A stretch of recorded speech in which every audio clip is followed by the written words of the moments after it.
جس کی سیاہیہ نے منصوبہ بندی کی۔ اس وقت کے دمشق میں سیاہیہ اسٹیشن چیف مائل کو پلین جونیئر کی عداشتوں کے مطابق بغاوت کا مقصد شام کو کمیونسٹ پارٹی اور دیگر بنیاد پرستوں سے محفوظ رکھنا تھا۔ اپریل 1956 میں دائیں بازو کے شامی فوجی افسروں کو متحرک کرنے کے لیے سیاہیہ اور برطانوی انٹیلیجنس ایجنسی کا مشترکہ منصوبہ تیار ہوا، تاہم اس میں کچھ رکاوٹیں پیدا ہو گئیں۔ سیاہیہ نے اس منصوبے کو دوبارہ زندہ کیا اور 1957 میں شام کو کمیونسٹ سے بچانے کے لیے آپریشن باپن کا خفیہ نام کے تحت ایک اور بغاوت کی منصوبہ بندی کی گئی۔ شامی فوجی افسروں کو رشوت دینے کے لیے $30 لاکھ خرچ ہوئے۔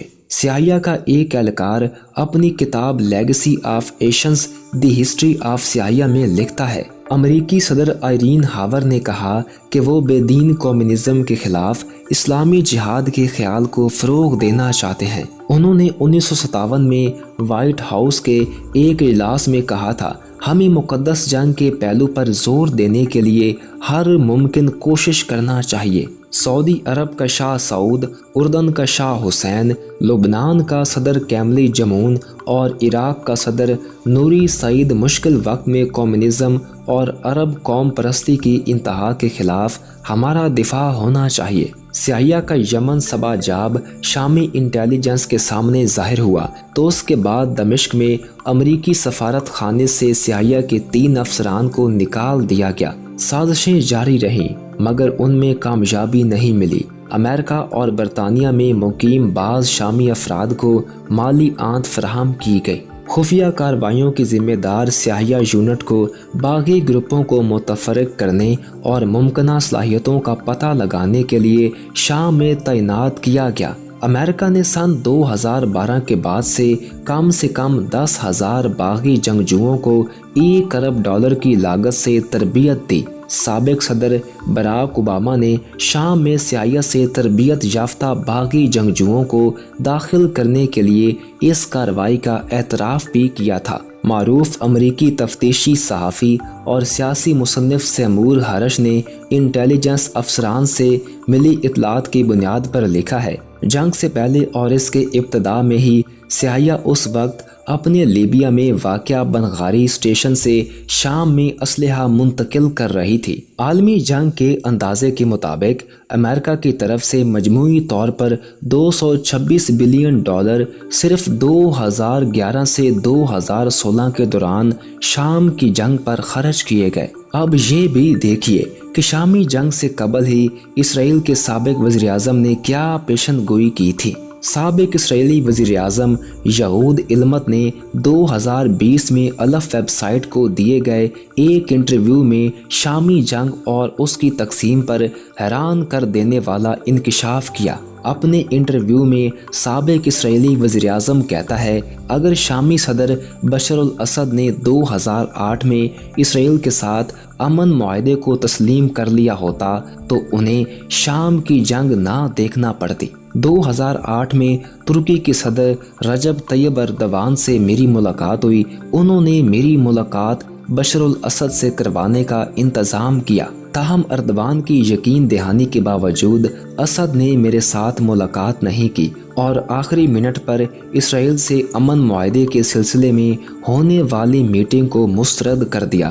یہ ان کی زندگی کی سب سے بڑی غلطی تھی۔ اس غلطی کے ٹھیک 3 سال بعد یعنی 2011 میں شام میں جنگ شروع ہو جاتی ہے۔ اس کے بعد ہی اسرائیل کی طرف سے شام کی تقسیم کا ایک نقشہ تیار کیا گیا۔ اس نقشے کے مطابق مغربی شام میں ایک شیعہ علوی ریاست، مشرق میں ایک سنی ریاست اور اسی طرح سے ایک کرد ریاست قائم کی جائے۔ اسرائیل کا معنی ہے کہ یہ منصوبہ ایران کے راستے روکتی، جو کہ عراق و شام کے راستے لبنان تک پہنچ چکا ہے۔ اسرائیل آج بھی نہیں چاہتا کہ شام سے داعش جیسے سفاک دہشت گردوں کے ٹولے کا خاتمہ ہو۔ ایک سرکردہ اسرائیلی آدار نے حال ہی میں کہا تھا کہ اسرائیل نہیں چاہتا کہ شام کی صورتحال داعش کی شکست کے ساتھ ہی ختم ہو جائے۔ داعش کی شام میں شکست ہونے کی صورت میں خطے سے امریکہ اور اسرائیل نواز طاقتوں کا انخلا ہو جائے گا۔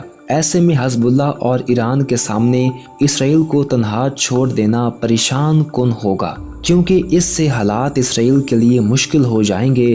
لہٰذا ہم اپنی تمام تر کوششیں جاری رکھیں گے تاکہ خود کو ایسی صورتحال میں نہ پا سکیں۔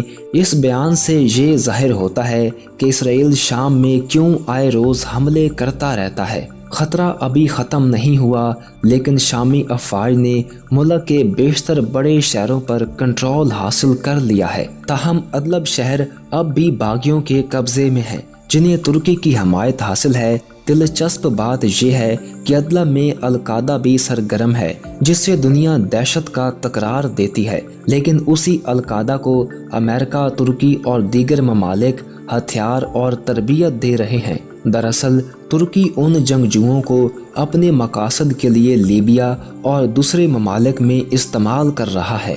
یہ جنگجو سعودی عرب اور اس کی ہم نوا قوتوں کے لیے اب مجاہد نہیں بلکہ دہشت گرد بن گئے ہیں، کیونکہ شام میں شکست کے بعد سعودی اور ترکی ایک دوسرے سے الگ الگ ہو گئے ہیں۔ شام کی جنگ نے ایران کی حمایت میں مزاحمتی قوتوں کو بہت زیادہ مضبوط بنا دیا ہے۔ صورتحال یہ ہے کہ مزاحمتی گروہ جو چاہیں وہ حاصل کر سکتے ہیں۔ یوں یہ جنگ مزاحمت کو کمزور کرنے کے لیے شامی حکومت کا تختہ الٹنے کے لیے شروع کی گئی، تاہم یہ شام مخالف طاقتوں پر ہی بھاری پڑ گئی۔ دہشت گرد تنظیموں کا خاتمہ ہونے کے بعد شام کی جنگ کی منصوبہ بندی کے مقاصد سامنے آ چکے ہیں۔ اب دنیا پر یہ آشکار ہو چکا ہے کہ یہ جنگ اسرائیل کے لیے شروع کی گئی تھی۔ اسرائیل ہی اس جنگ میں تیزی سے سرگرمی عمل ہے، جبکہ بقیہ تمام فریقوں نے شکست کے بعد کنارہ کشی اختیار کر لی ہے۔ اسرائیل کی طرف سے شامی افواج اور اس کے حمایتی گروہوں پر حملوں میں تیزی لائی گئی ہے۔ اس طرح سے اب اصل دشمن خود میدان میں آ چکا ہے۔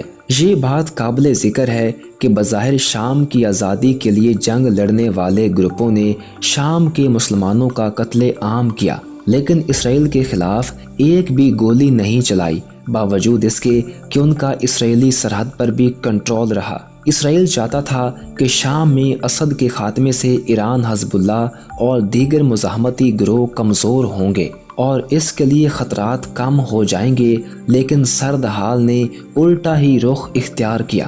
اسی جنگ کے طفیل اب ایران اسرائیلی سرحد کے قریب پہنچ چکا ہے۔ اسرائیل کو ایک شدید خطرے کا سامنا ہے۔ دوسری طرف اپنی مرضی کی حکومت میں تسلط کرنے والا امریکہ، یورپ اور سعودی عرب و دیگر ممالک میدان سے باہر ہو گئے ہیں۔ اس وقت شام کے حوالے سے ہر ایک فیصلہ ترکی، روس اور ایران کر رہے ہیں۔ انہی کے مابین اتفاق رائے سے معاملات آگے بڑھ رہے ہیں۔ شام کی تباہی پر اسرائیل کتنا نازک ہے، جانیے اسرائیل کی ٹائمز صاحب۔ اسرائیل میں شائع ہوئی ایک رپورٹ کے خلاف اسرائیلی اخبار لکھتا ہے، شام جیسا کہ ہم جانتے ہیں پچھلے 30 سال کا شام ایک مضبوط ریاست، ایک بہت ہی اہم علاقائی کھلاڑی اور کسی حد تک تو بین الاقوامی کھلاڑی کی حیثیت سے تعمیر ہوا تھا۔ شام وہ تھا جس نے لبنان کو کنٹرول کیا، اس نے فلسطینی سیاست میں دخل اندازی کی، اردن کی سیاست میں اس کا اثر رہا۔